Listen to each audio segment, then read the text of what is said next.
Hi friends, welcome to my channel Hanuman Express you.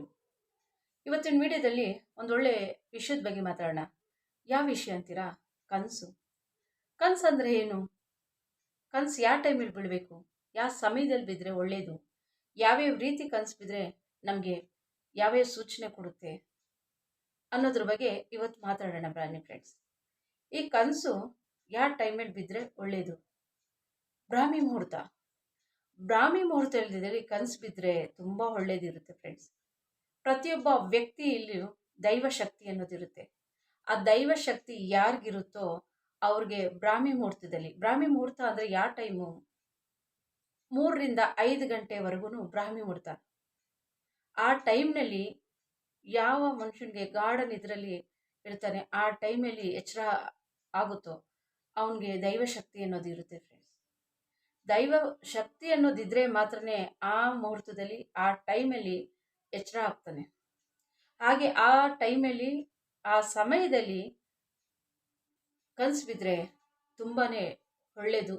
ಹಾಗೆ ಬೆಳಗಿನ ಜಾವ ಕನಸು ನನಸಾಗುತ್ತೆ ಅಂತ ದೊಡ್ಡವರು ಕೂಡ ಹೇಳಿದ್ದಾರೆ.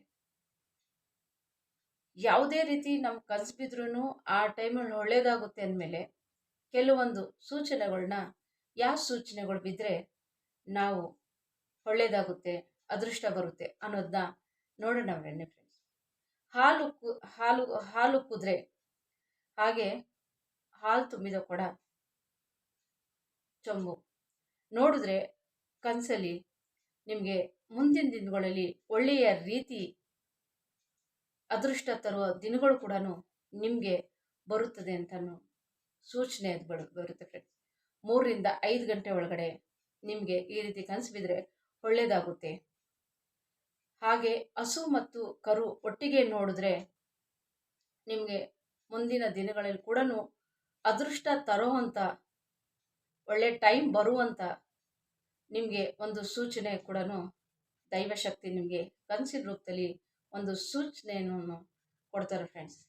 ಹಾಗೆ ಮುತ್ತೈದೆಯರು ಮನೆಗೆ ಬಂದರೆ ಅದು ಯಾವುದೋ ದೇವಿಯ ಅರಕೆ ಇದೆ ಅನ್ನೋದು ಕೂಡ ನಿಮಗೆ ಸೂಚನೆ ಕೊಡ್ತಾ ಇದೆ.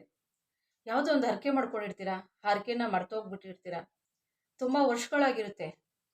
ಹರಕೆ ತೀರ್ಸಕ್ಕೆ 12 ವರ್ಷ ಇದೆ ಅಂತಾರೆ. ಹಾಗೆ ಮರ್ತೋಗ್ತಿರಲ್ಲ, ಅದು ಕೂಡ ಕನಸಿನ ರೂಪದಲ್ಲಿ ನಿಮಗೆ ದೈವಶಕ್ತಿ ಒಂದು ಸೂಚನೆ ಕೊಡುತ್ತೆ. ನಾನು ಹರಕೆ ತೀರಿಸು ಅನ್ನೋ ರೀತಿ ನಿಮಗೆ ಒಂದು ಪ್ರತಿಬಿಂಬವಾಗಿ ಮುತ್ತೈದೆಯರು ಮನೆಗೆ ಬರೋ ರೀತಿ ನಿಮಗೆ ಒಂದು ಕನಸು ಬೀಳುತ್ತೆ ಫ್ರೆಂಡ್ಸ್. ಆಗ ನೀವು ಹೋಗಿ ಹರಕೆಯನ್ನು ಯಾವ ದೇವರಿಗೆ ನಾವು ಹರಕೆ ಮಾಡ್ಕೊಂಡಿದ್ದೀವಿ ಆ ದೇವ್ರಿಗೆ ಹೋಗಿ ನೀವು ಹರಕೆನ ಸಲ್ಲಿಸಿ ಫ್ರೆಂಡ್ಸ್.